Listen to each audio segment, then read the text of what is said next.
माता पिता से बड़ा कोई भगवान नहीं, चुका पाऊं जो उनका ऋण, इतना मैं धनवान नहीं। नमस्कार दर्शकों, मैं ज्योति शर्मा स्वागत अभिनंदन करती हूं आप सभी का हमारे बेहद विशेष कार्यक्रम क्या है परवरिश में। हमारे इस कार्यक्रम में हम चर्चा करेंगे स्पिरिचुअल पेरेंटिंग के बारे में, और इस बारे में तमाम जानकारी के लिए इस वक्त हमारे साथ स्टूडियो में मौजूद हैं महेश्वरी नाग कुमारी जी, जो पिछले 27 सालों से PSSM से जुड़ी हुई हैं। इसके साथ ही उन्होंने MSc इन चाइल्ड डेवलपमेंट में की है और पेरेंटिंग कोच हैं, फाउंडर पिरामिड बाल विकास भी हैं। तो चलिए सबसे पहले मिलकर महेश्वरी जी का स्वागत करते हैं। महेश्वरी जी, बहुत स्वागत करूंगी कार्यक्रम में आपका। Yes ma'am. महेश्वरी जी, जैसे कि हमारे इस कार्यक्रम का मकसद ही है कि हमें लोगों को ये बताना है कि हम कैसे अपने बच्चों को परवरिश दे सकते हैं, कैसे हम उन्हें स्पिरिचुअल बना सकते हैं। तो बहुत सारे सवाल लगातार हमारे पास आते हैं, तो चलिए हम सबसे पहले अपना सवाल जान लेते हैं। स्पिरिचुअल पेरेंटिंग और नॉर्मल पेरेंटिंग में क्या अंतर है? तो महेश्वरी जी, आपने सुना कि बहुत सारे लोग हैं जिनका एक ही सवाल है कि स्पिरिचुअल पेरेंटिंग और नॉर्मल पेरेंटिंग में क्या अंतर है। मैं चाहूंगी इसके बारे में आप हमारे दर्शकों को जरूर बताएं। तो पेरेंटिंग सालों से अपने एल्डर्स कर रहे हैं, तो लोगों को डाउट आएगा क्या है ये परवरिश। नया word spiritual, mindful parenting, divine parenting, joyful parenting, बहुत सारे नाम हैं, लेकिन एक ही है कि आप पेरेंट्स जब वो जानेंगे कि we are not just body, we are souls, divine beings dwelling in this human body, वो जानने के बाद जो पेरेंटिंग हम करते हैं उसी को हम स्पिरिचुअल पेरेंटिंग बोलते हैं। माने आप खुद को जानेंगे, आप कौन है, आपका इमोशनल पैटर्न क्या है, आपका बिलीफ सिस्टम क्या है, वो सब आप जानने के बाद आप अच्छा सा परवरिश कर सकते हैं। आप खुद को नहीं जाने तो आप क्या गाइड कर सकते हैं हम अपने बच्चों को? आप ही का पता नहीं है आप कौन है, क्या इमोशनल पैटर्न है, कुछ नहीं। तो ये अपने को खुद को जानने के बाद, ये स्पिरिचुअल लाइन में आने के बाद हम अवेयरनेस से बच्चों का परवरिश करते हैं, उसी को स्पिरिचुअल पेरेंटिंग। इसके बारे में पत्री जी एक बार बहुत अच्छा सा बताया था। एक कॉन्फ्रेंस चल रहा था USA में ऑनलाइन का, ये कॉन्शियस पेरेंटिंग के ऊपर। तो सर को बुलाए थे गेस्ट के हिसाब से। तो सर ने बोला अच्छा मैं कौन सा टॉपिक पे बात करना है, तो लोग बोले सर कॉन्शियस पेरेंटिंग। तो सर तुरंत बोले I agree with the word consciousness but not with the word parenting. हम किसी को पेरेंटिंग नहीं कर सकते, पहले अपने आप का पेरेंटिंग करना चाहिए, अपने को समझना चाहिए हम कौन है, क्या वो सब। खुद आप जो भी करोगे अपने बच्चों के साथ वो कॉन्शियस पेरेंटिंग ही होगा। तो पहले अपने आप को कॉन्शियसली रेज करना चाहिए, वो अपने आप को पेरेंटिंग करना चाहिए, बाद में हम किसी का हेल्प कर सकते सिर्फ वो। महेश्वरी जी, स्पिरिचुअल पेरेंटिंग एक बहुत ही महत्वपूर्ण विषय है। क्या इसको हम कैसे फॉलो करें, हम इसको कैसे जानें, क्या इसकी कोई प्रैक्टिस है? मैं चाहूँगी इसके बारे में आप ज़रूर बताएं। हाँ, तो ओशो जी बहुत अच्छा सा बात करते हैं इसके ऊपर। पेरेंटिंग, चिल्ड्रन, ये टॉपिक्स आया तो उसने बहुत सारा स्पीचेस दिया था इसमें, फॉरेन कंट्रीज़ में, इंडिया में। तो उससे कुछ चीज़ें उसमें बताता है कि पहले जो पेरेंटिंग था वो अभी आजकल का ज़माने में जो था बहुत चेंजेस है। तब जॉइंट फैमिलीज रहता था और प्यार से ही समझौता, नेचर से कनेक्शन, वो सब नेचुरली होता था। अभी इस ज़माने में we are got separated from nature और जॉइंट फैमिली से न्यूक्लियर फैमिली बन गए थे। तो यहाँ पे सारे के सारे रोल्स एक ही माँ बाप माने पेरेंट्स को ही करना पड़ा, दादा दादी का, और जो रिलेशंस घर में रहते थे मामा मामी, सबका रोल्स पेरेंट्स को ही। और दे नाउ वो काम भी करने लगे, तो अपना काम देख के वर्किंग पेरेंट्स, और यहाँ पे घर को संभालना और बच्चों का संभालना, ये सब प्रैक्टिसेस बोले तो इसमें फर्स्ट है खुद को जानना, माने यू शुड बिकम स्पिरिचुअल। यहाँ पे आप ये आध्यात्मिक मार्ग पे आके खुद को जानने के बाद आप ये ध्यान क्या होता है, फ्रीडम क्या होता है, हैप्पीनेस क्या होता है, अपने आप जैसे चाहते वैसे जीने में क्या आनंद मिलता है, वो सब कुछ जानने के बाद हम दूसरों का पेरेंटिंग कर सकते हैं। तो ओशो क्या बोलते हैं, एज आ गया करके आप शादी मत करो, शादी हो गया करके बच्चों को पैदा मत करो, नहीं तो अभी शादी हो गया नेक्स्ट बच्चों को जन्म देना है, नहीं तो अपना फैमिली को आगे बढ़ाने के लिए बच्चों को पैदा करना है। नहीं तो मैं कुछ डॉक्टर बनना चाहती थी, एक्टर बनना चाहती थी, वो नहीं हो पाई। अभी मैं कुछ बच्चों को पैदा करके उनको जो मैं नहीं हो पाया वो उनको बनाऊंगी करके, वैसा बच्चों को इस दुनिया में मत लाओ, क्योंकि दे आर इंडिविजुअल एंटिटीज़। वो खुद का एक प्लान लेके इस दुनिया में आते हैं। वो आप दोनों पेरेंट्स को स्पिरिचुअल होना, कम से कम एक को तो स्पिरिचुअल होना चाहिए, ये सब समझना बोले तो। तभी यू कैन मेंटर या गाइड, आप उसको जो भी दे सकते हो, अच्छा संस्कार दे सकते हो। नहीं तो खुद को नहीं है, खुद का संस्कार आप ठीक नहीं किए हो तो क्या दे सकते हो। इसलिए वो बोलेगा दोनों पेरेंट्स स्पिरिचुअल होना है, नहीं तो कम से कम एक को तो स्पिरिचुअल होने के बाद ही बच्चों का जन्म देना है। तो फर्स्ट टाइम मैं वो सब पढ़ी हूँ, ये सब सुनी हूँ। तो मेरा माँ बाप भी पेरेंटिंग किया था ना, बहुत अच्छा से ही हमको बड़ा किया, और उनका पेरेंट्स उसका पेरेंटिंग किया था। तो क्या नया है। थोड़ा आगे बढ़ने के बाद मैं भी 2002 में इन्फेंट सिद्धा प्रोग्राम एक किया था, ISP प्रोग्राम, जब मैं गर्भवती थी। तो उसमें बहुत सारे विषय मुझे जानने को हुआ मुझे, तो और इंटरेस्ट बढ़ने लगी। और तब ओशो जी का बुक्स और ये पेरेंटिंग के बारे में थोड़ा पढ़ने के बाद, बाकी मास्टर्स का सुनने के बाद, डॉक्टर न्यूटन, लक्ष्मी न्यूटन का सेशंस, पत्री जी के सेशन सुनने के बाद उसमें बहुत इंटरेस्ट। और 2004 में मैं अपना नियर डेथ एक्सपीरियंस में मेरा इस लाइफ पर्पस बच्चों और पेरेंट्स के साथ काम करना करके मैं देखी हूँ। तब मैं उसमें बहुत रिसर्च करने लगी, क्या होता है ये पेरेंटिंग। तब पता चला कि जैसे पत्री जी बोला, हम खुद को नहीं जाने तो हैप्पीनेस क्या होता है। हम कभी कभी कोई सोचते हैं अच्छा पैसा रहे तो, अच्छा पढ़ाई किया तो, बहुत बड़ा जॉब मिल गया तो विल बी हैप्पी करके। स्पिरिचुअलिटी में वंस आप आने के बाद छोटे छोटे चीज़ों से भी आप प्यार में खो बैठते हो, आनंद, हर एक चीज़ पे आप आनंद पाते हो। तो वो सब आप जानने के बाद फ्रीडम क्या होता है, अपने आप को रेस्पेक्ट करना और दूसरों को वो जैसे है वैसा रेस्पेक्ट करना, ये सब हम जानने के बाद ही किसी की सहायता कर सकते, या अपना बच्चों को या फ्रेंड्स को या किसी का गाइडेंस हो, कुछ भी हो। आप खुद को नहीं जानते हो, वो प्राइवेसी का मतलब नहीं जानते हो, फ्रीडम का मतलब नहीं जानते हो, तो हम कैसे देंगे, क्या कैसे देखेंगे। और बच्चों को भी जैसा हमारा नकल, हमारा प्रिंट। तो एक्चुअली कहील जिब्रान एक अच्छे से प्रोफेट, वो बोलते हैं your children are not your children, they came through you not from you. माने खुद का अस्तित्व लेके आया, अपना एक डिवाइन प्लान, जैसा आपका प्लान है वैसे उसका भी डिवाइन प्लान है। आप सोचते हो उसको टीचर बनाओ या नहीं तो डॉक्टर बनाओ, लेकिन उसका इस जन्म में सिर्फ एक सिंगर बनने के लिए आया होगा। तो जब आप स्पिरिचुअल रहोगे, अच्छा एक एक ऐसा डिज़ाइन रहेगा, उसका एक अलग पैटर्न रहेगा, तब आप उसको रेस्पेक्ट करोगे। अनलेस आपको ये नहीं पता है तो आप कैसे उसको रेस्पेक्ट करोगे, आप उसको फोर्स करोगे अपना तरीका से। अपना फैमिली का नाम बढ़ाओ, हमारा घर में भी एक पुलिस रहना, एक डॉक्टर रहना, वैसा हमारा सोच रहेगा। तो पेरेंट्स स्पिरिचुअल हुआ तो ये डिफरेंट तरह का पेरेंटिंग रहेगा। अगर नहीं हुआ तो अपना जैसे जो हम नहीं पूरा कर सके, हम जो चाहते हैं, हमको जो कमी फील कर रहे हैं, वो सब हम देने के लिए हम सोचते प्यार से ही करते हैं, लेकिन उसका वहाँ पे चाहत नहीं है, वो वहाँ पे नहीं चाहता है, वो सब उसका अलग नीड्स है। तो ये है स्पिरिचुअल पेरेंटिंग और नॉर्मल पेरेंटिंग का। और प्रैक्टिसेस में वो प्राइवेसी, इंडिपेंडेंट देना, उन बच्चों को इंडिपेंडेंट रखना चाहिए, और उसको भी जो सीखना चाहते हैं उसका ज़्यादा अपॉर्चुनिटीज़ प्रोवाइड करना है। माने एक स्टेज सेटर से आप देखिए, हम स्टेज सेट करेंगे, कोई आके पर्दा डालेंगे, लेकिन ड्रामा कोई और प्ले करेगा। यहाँ पे पेरेंट्स का रोल भी बहुत अच्छे से एक्सप्लेन करते हैं वो शो जी इसके बारे में। जैसा आप पेरेंट्स एक stage setter, don't think that आप ही ड्रामा पूरा आके वहाँ डायलॉग्स बता के प्ले करोगे। बच्चा अपना ड्रामा वो प्ले करेगा, उसको जो चाहिए आप सब सेट करोगे। कोई मेहमान आया तो उसको जो चाहिए आप दोगे, आपका मर्जी से नहीं, उसका क्या चाहिए, वैसा ही इसमें भी आप समझ के उसको ट्रीट करोगे।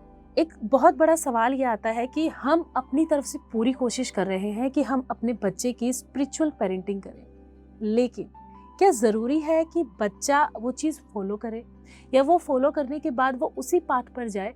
क्योंकि कहते हैं कि सबकी अपनी जर्नी है, सबकी अपनी लाइफ है, तो ये कैसे पॉसिबल है? या क्या अगर हम ऐसा कर रहे हैं तो क्या ये हो पाएगा? हमारा बच्चा, हम चाहते हैं कि हमारा बच्चा स्पिरिचुअल हो, तो क्या वो हो पाएगा? इसके बारे में जानना चाहूँगी। या जनरली साइकोलॉजी के हिसाब से हम देखें तो भी जो फैमिली पैटर्न है, जो एनवायरनमेंट में बच्चों को बड़ा करते हैं, generally they will observe and follow that. तो स्पिरिचुअल टीचर्स बन जाएंगे या स्पिरिचुअलिटी को ही अपना ज़िंदगी बनाएंगे, वो दूसरा बात है।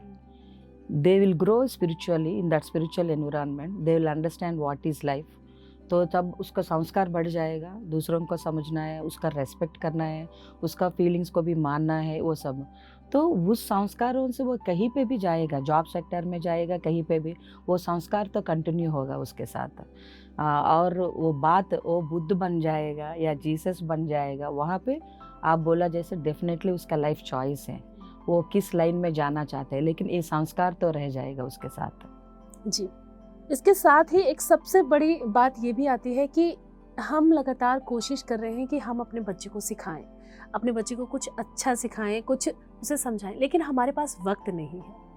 हम जैसे कि आपने अभी बात की कि पहले जो जॉइंट फैमिली होती थी, अब हम अलग अलग हो गए हैं, तो सबके पास उतना समय नहीं है कि वो बच्चे पर टाइम दे सके, क्योंकि जो माँ है अब वो वर्किंग हो गई हैं, दादा दादी साथ में रहते नहीं हैं।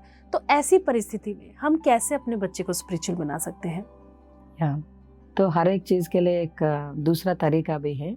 तो यहाँ क्या है कि फर्स्ट पेरेंट्स जितना भी टाइम है, उसका टाइम में कुछ अच्छा सा क्वालिटी ऑफ टाइम अपने बच्चों के लिए निकालना ही है।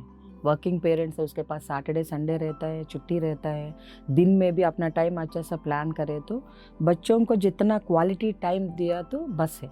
पूरा 24 आवर्स उनके साथ रह के भी क्वालिटी टाइम नहीं है, अपने मोबाइल के साथ बैठे हो या आप घर हाउसवाइफ है लेकिन क्वालिटी टाइम नहीं दिया था, ऐसा कुछ नहीं। सिर्फ वर्किंग पेरेंट्स रहे तो भी क्वालिटी टाइम ले सकते हैं। और ये ध्यान प्रोग्राम पे लेके जाना, जहाँ पे ध्यान का ये बच्चों का सेशंस चल रहा है वहाँ पे लेके जाना, एक्टिविटीज़ में उसको एंगेज करना, अच्छा सा म्यूज़िक डांस, उसको जो भी इंटरेस्ट है, गिटार सीखना चाहता है, कुछ इंस्ट्रूमेंट, उसको वो टाइम अलॉट कर सकते हैं, अच्छा सा एक्टिविटीज़ के लिए भेज सकते हैं। तब उसका टाइम भी, उसका जो एनर्जी है अच्छा सा चैनलाइज हो जाएगा।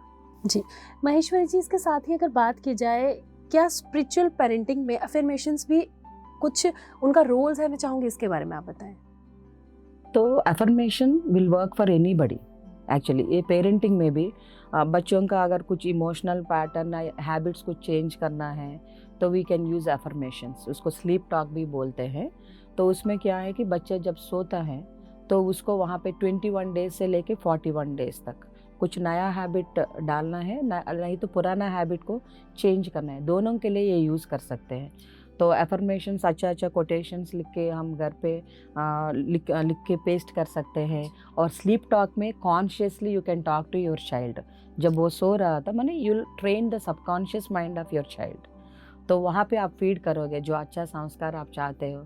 तो एफर्मेशंस का definitely there is a big role in parenting. अभी आपने बताया कि कई बार क्या होता है, हम अपने बच्चे पर ना प्रेशर डाल देते हैं कि मुझे डांस टीचर बनना था, मैं नहीं बन पाई, या मुझे सिंगर बनना था, मैं नहीं बन पाई। मैं अपने सपने को अपने बच्चे में देखने लगूंगी, मुझे अब अपने बच्चे को डांस टीचर बनाना है, मुझे अपने बच्चे को अब सिंगर बनाना है।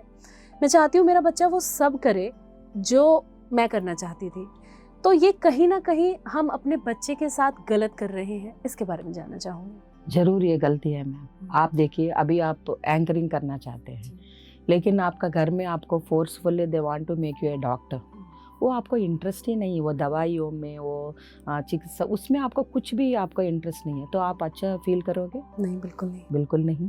और आपको अच्छा सा प्रोफेशन में, मैंने सारे के सारे सेट करके आपका बिजनेस सेट करके उसमें आपको भेज दिया जहाँ पे अच्छा इनकम आए, आपको अच्छा सा फैसिलिटी है सब, आप अच्छा वहाँ पे आप इंटरेस्ट लोगे? नहीं। Same thing with the children. तो हमको जो चाहिए, जो हम बनना चाहते हैं, वो अपना इंटरेस्ट है। बच्चों का क्या इंटरेस्ट, यही पे आता है स्पिरिचुअल पेरेंटिंग का डिफरेंस। तो स्पिरिचुअल पेरेंट क्या है, वो समझेगा अच्छा जैसा मेरा इंटरेस्ट है टीचर बनना या डॉक्टर बनना, वो मेरा अपना इंटरेस्ट है, बच्चा का अपना एक प्लान है, उसको मैं सपोर्ट जितना कर सकती हूँ वो उसके लिए सपोर्ट करूँगी करके वो पेरेंट अंडरस्टैंड करेगा। और क्या करना चाहिए उसको पूछना है। इसलिए क्या करते हम, मैं क्या एडवाइस देती हूँ, बच्चों को बचपन में आप सारे के सारे आप इंट्रोड्यूस करो, सारे के सारे एक्टिविटीज़ में, डांस में भेजो, आप ड्राइंग पे भेजो, सब का सब आप इंट्रोड्यूस करो। आप नोटिस कर सकते हैं कि आपका बच्चा वो श्लोक पढ़ने में या सॉन्ग्स गाने में, नहीं तो इंस्ट्रूमेंट कुछ बजाने में, आप कुछ भी उसको दो, थाली या कुछ, वो अच्छा से कुछ बजाता है। अच्छा, तब आपको जानना चाहिए कि उसको कुछ इंस्ट्रूमेंट सीखने का बहुत शौक है, इंटरेस्ट किस चीज़ में इंटरेस्ट किस है, तो आपको मालूम पड़ जाएगा। तब वो जो इंटरेस्ट ज़्यादा दिखा रहे उस पर आप ट्रेनिंग दिलवा सकते हैं उसको। ये करना चाहिए, ना कि हम जो नहीं। इसलिए ओशो बोलते हैं, आप अगर आपका एक ब्लूप्रिंट फिर से निकालना चाहते हो तो बच्चों को पैदा करना ही नहीं आपको। You can not be a good parent बोलता है वहाँ पे। तो वो सही है ना, क्योंकि समझना चाहिए उसका क्या इंटरेस्ट है। देखिए, आपको स्वीट बहुत पसंद है, बहुत पसंद करते हो आप, ये स्वीट बहुत अच्छा है करके लोगों को खिला रहे हो आप, लेकिन उनका तो हॉट चाहिए, कुछ स्नैक्स चाहिए उनके लिए, तो उसको ये बिल्कुल अच्छा नहीं लगेगा। आप सोचेंगे अरे ये स्वीट तो इतना अच्छा है, कॉस्टली स्वीट, मैं आगरा से पेठा मंगाया तो ये क्यों नहीं खा रहे, बोले तो उसका वो इंटरेस्ट ही नहीं है, वो चाहत नहीं है उसके लिए उसको जगह नहीं है। Same thing with the children, इतना आसान है जी। इसके साथ ही महेश्वरी जी, अगर बात की जाए स्पिरिचुअल पेरेंटिंग, तो इसकी स्टार्टिंग कब से होती है? मैं चाहूँगी कि लाइक कि हमारे बच्चे को हमें स्पिरिचुअल बनाना है, तो हम इसकी शुरुआत कब से कर सकते हैं? ऐसा मैम, देखिए, पेरेंटिंग, इधर कॉन्शियस पेरेंटिंग या spiritual parenting, joyful, divine parenting, whatever the name, वो right from the pregnancy with the conscious you can like आपका बच्चों को, सोल को यू कैन इन्वाइट कॉन्शियसली। आप अपने आप खुद प्रेगनेंसी प्लान करने के पहले ही वो प्यार से एक मिलन होना दोनों पेरेंट्स में, और माने it's not like a physical activity of sex, it's a consciously making that love, वो उससे शुरू होता है एक्चुअली, और divine act of that. And आप बुला सकते हो किसी को, माने मैं तैयार हूँ अभी एक अच्छा सा पेरेंट बनने के लिए, आप आगे अच्छा सा सोल को मैं इनवाइट कर रही हूँ, आप जैसा चाहते हो वैसा आपको मैं बड़ा करने का मदद करती हूँ सिर्फ मैं आपको इस, तो अच्छा सा सोल आपको चुनेंगे, क्योंकि एवरीथिंग इज़ प्री डिज़ाइन, माने हम खुद डिज़ाइन करते हैं, तो आप you can design from the pregnancy. तो वही वो जो ISP प्रोग्राम में अटेंड किया था, इन्फेंट सिद्धा प्रोग्राम में, वहाँ पे कॉन्शियसली कैसे हम वो सोल को इनवाइट कर सकते हैं, कैसे डिज़ाइन कर सकते हैं कैरेक्टरिस्टिक्स। माने आप सोचते हैं, आप बोले स्पिरिचुअल लाइन में आपको चलना चाहिए, ये सब सिखाए तो ही वैल्यूज़ कैरेक्टरिस्टिक्स तब अच्छा रहेगा, वो किसी भी फील्ड में जाए these संस्कार उसके साथ रहेगा, ये सब संस्कार बोले तो आप क्या कर सकते हैं, उसमें एक चार्ट भी रहता है, माने आप रेड कलर यूज़ करके आप, you are a great master like Jesus, you have love of the Mother Teresa, माने मदर तेरेसा जितना सेवा किया वो सब आप हो ऑलरेडी, माने आप बन सकते हो नहीं, आप भी you are a great painter like Ravi Varma. तो जो आप और हस्बैंड फैमिली मेम्बर्स जो चाहते हैं उसका फैमिली, वो कुछ हम बोल सकते हैं उसको, अगर पॉजिटिव अफर्मेशंस। जब आप गर्भवती हैं उसी समय से शुरू करें, उसी समय थे, तो अपना ओम पे ऐसा हाथ रख के, you are a great master like Jesus, you have the teachings of Buddha, you are a great painter like Ravi Verma, you have the love of Mother Teresa, you can teach like Patrisi, ऐसा माने you are that, माने आप already वो हो, माने you are a divine being, you can do all these things, ये सब चुन सकते हैं, चॉइस दे रहे हैं आप उनको, तो उसमें वो चुनेगा डेफिनेटली। तो वो सब फीड होके वो बेबी को, अच्छा मैं भी अच्छा पेंट कर सकता हूँ, अच्छा I can do that painting. जब वो उसका पैदा होने के बाद वो उम्र आएगा, ऑटोमेटिकली ही टेंड टू ड्रॉ पिक्चर्स, उसमें इंटरेस्ट बढ़ेगी वो सब। तो यहाँ पे क्या है, you can choose some 8 to 10 points या कैरेक्टरिस्टिक्स, ऐसा एक अच्छा सा एक चार्ट पेपर लेके उसमें रेड कलर लेटर्स इतना मिनिमम साइज रख के, वहाँ पे आप उस जो भी आप sex of the child, male या फीमेल बेबी बोल सकते हैं, मेल बेबी या फीमेल बेबी, तब का हमको सेक्स ऑफ द चाइल्ड नहीं मालूम होता है, करके वहाँ लिख के आप you can tell always whenever. Actually after 6th month 7th month you can feel the movement also, baby feels joyful. And अच्छा सा सॉन्ग सुनना है, अच्छा से इंस्ट्रूमेंटल म्यूज़िक सुनना है, क्योंकि साइकोलॉजी में भी अभी बोल रहे हैं कि external environment, emotions of the mother definitely affect the child's behaviour and child को। हम अपना इतिहास पुरान इतिहास से सीखे तो प्रहलाद अपना जब मदर का वोम में रहते समय वो सब कुछ जान लिया, और अभिमन्यु तो हमको वो भी बता रहे हैं ना, माने प्रेगनेंसी में ही अंदर जब ओम्ब में मदर का गर्भ में रहता है तभी से ये सब सीख सकता है। तो अच्छा नेचर से कनेक्ट होना, नेचर में ज़्यादा टाइम बिताना है, अच्छा सात्विक आहार लेना है, जैसा आहार लेते हैं वैसा भावनाएं वैसा फीलिंग्स रहता है, तो वो सात्विक आहार लेना वो सब definitely will influence the baby.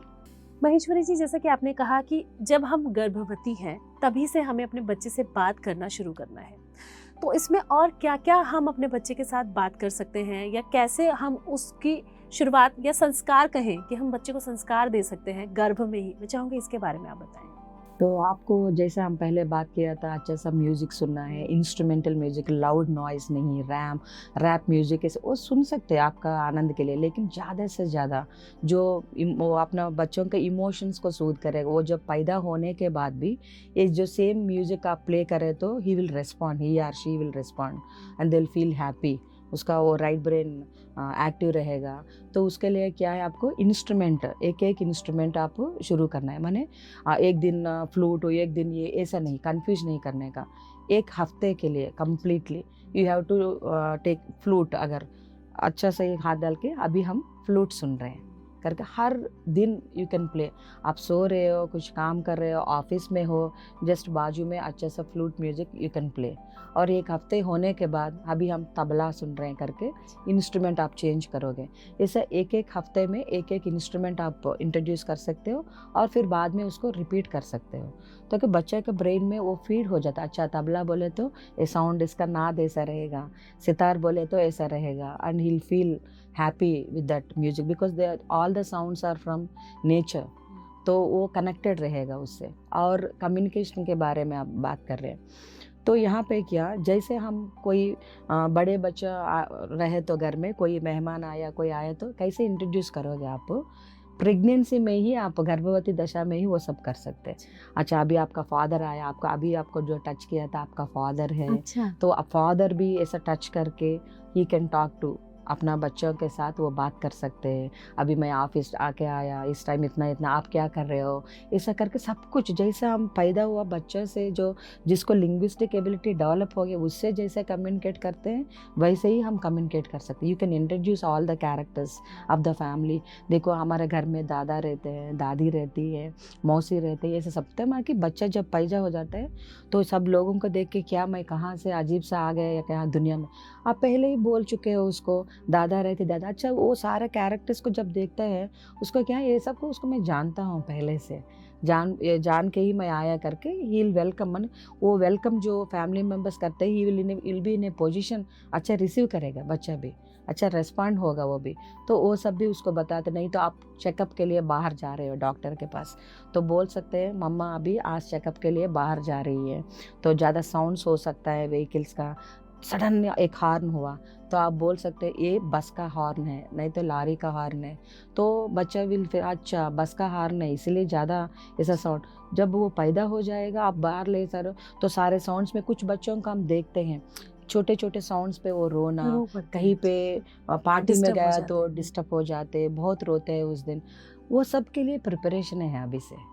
तो ज़्यादा कुछ नॉइस है तो पार्टी में गया तो ऐसा साउंड्स रहेगा, बर्थडे पार्टी पे हम जा रहे हैं वहाँ पे डांस होगा, म्यूज़िक होगा, थोड़ा लाउड नॉइस होगा, तो you are preparing your child from the pregnancy only यहाँ से, तो वो सब हम कर सकते हैं। महेश्वरी जी, इसीलिए शायद कहा जाता है कि जो हमारे धार्मिक ग्रंथ हैं उसमें कुछ भी फेक नहीं है, क्योंकि अगर अभिमन्यु ने अपनी माँ के गर्भ में ही सीख लिया था कि कैसे उसे चक्रव्यूह को के अंदर जाना है, लेकिन वो बाहर आना नहीं सीख पाया। इसके साथ ही जैसे कि आपने प्रहलाद का एग्जाम्पल दिया, तो हमारे जो ये धार्मिक ग्रंथ हैं ये बिल्कुल सच्चाई बयान करते हैं। तो महेश्वरी जी, जैसा कि आपने बताया कि गर्भ से ही हमें अपने बच्चे से बात करनी है, हमें उसे समझाना है, तो जो स्पिरिचुअल पेरेंटिंग होती है वो हमारे गर्भ से ही शुरू हो जाती है। आप लगातार बाल विकास पर कार्य कर रही हैं, आप बच्चों से मिलती हैं, माता पिता से मिलती हैं, बहुत सारी चीज़ें हैं जो आप देखती हैं, आप समझती हैं। मैं चाहूँगी कि कुछ ऐसी टिप्स जो हमारे स्पिरिचुअल पेरेंट्स हैं जो अपने बच्चों की स्पिरिचुअल पेरेंटिंग करना चाहती हैं वो आप ज़रूर दें। फर्स्ट एक टिप क्या है, खुद ध्यान करो, आप बच्चों को ध्यान में बिठाओ। तो जब आप ध्यान करोगे जो आप सिखाना चाहते हैं हम बच्चों को, वो हमको पहले प्रैक्टिस करना चाहिए। आप टीवी देखते हुए या बात करते हुए उसको ध्यान करो बोले तो कभी नहीं करेगा। बहुत सारे पेरेंट्स बाल विकास पे लेके आके, मैडम घर पे ये नहीं ध्यान करेगा, अभी आप सिखाओ बोले, वो कुछ नहीं है। अब अभी सांसों के साथ दोस्ती करेंगे, मस्ती करेंगे, हम जब अपने सांसों के साथ खेलेंगे थोड़ी देर के लिए बोले, वैसा उसको सिखाना चाहिए। So seriously now will do meditation, sit for so much time, we don't talk, ऐसा नहीं। आप अभी चुप बैठना सीखेंगे अपने साथ। जैसा हम इंटरनेट यूज़ करके बहुत सारे देख रहे थे ना, अभी अपने इंटरनेट के साथ कनेक्ट होंगे। ऐसा कुछ वर्ड्स जो उसको इंटरेस्ट लगता है, उसको इंटरेस्ट जगाएगा, उस तरह का वर्ड्स हम यूज़ करके उसको अच्छा सा बिठा के हमारे साथ। एक दिन नहीं बैठा, 2 दिन नहीं बैठा, फिर भी आप जस्ट आंख बंद करो, कुछ नहीं करने का, पहले उसको बिठाइए वो, क्योंकि वो ऑलरेडी कनेक्टेड है। हनुमान जी 2 साल में अपना माता से, अंजना देवी से ध्यान सीखा। भगवान कृष्ण 4 साल में अपना गुरु संदीप से ध्यान सीखा। तो उनको जो पॉसिबल है वो हमको भी पॉसिबल है। वही पूर्णात्मा से हम लोग आए थे, अंशात्मा है, तो हम भी वही खुद भगवान बन सकते हैं। हम भगवान ही है। तो वो जो भगवान है उसको हम पहले ही बोल सकते तुम खुद भगवान हो। किससे, कैसे? ध्यान से। उसको ध्यान में बिठाया तो वो अपने आप को जानेगा। तो फर्स्ट टिप, आप ध्यान करो, आपके साथ उसका अपना बच्चों को भी बिठाओ, एक खेल जैसा। सांसों के साथ एक खेल, ये ध्यान नहीं उसके लिए, बच्चे के लिए बाद में समझ जाएगा। जब ये कनेक्शन हो जाएगा उसके लिए बहुत इजी है। थर्ड खुला रहता है, दिल सी कलर्स, अच्छा सा बाबा, कुछ भी वो देखेगा, उसको हमको बिलीव करना है। पहले हमको जानना चाहिए वो कैसे रहता है, तब विल हेल्प देम। तो बिल्कुल महेश्वरी जी, हमारे आज के इस कार्यक्रम में आप आए और हमारे दर्शकों को आपने स्पिरिचुअल पेरेंटिंग के बारे में इतनी अच्छी और तमाम जानकारी दी, इसके लिए आपका बहुत बहुत धन्यवाद। धन्यवाद। तो बिल्कुल दर्शकों, हमारे आज के इस कार्यक्रम में हमने चर्चा की स्पिरिचुअल पेरेंटिंग के बारे में। क्या होती है स्पिरिचुअल पेरेंटिंग और क्या होती है नॉर्मल पेरेंटिंग, इसके बारे में। हम कैसे अपने बच्चे को स्पिरिचुअल पाथ पर ले जा सकते हैं, कैसे हम अपने बच्चे को अपने गर्भ से ही स्पिरिचुअल बना सकते हैं। हमारे इस कार्यक्रम में हमारी चर्चा लगातार जारी रहेगी। आप हमारे साथ बने रहिए और देखते रहिए PNC हिंदी। नमस्कार।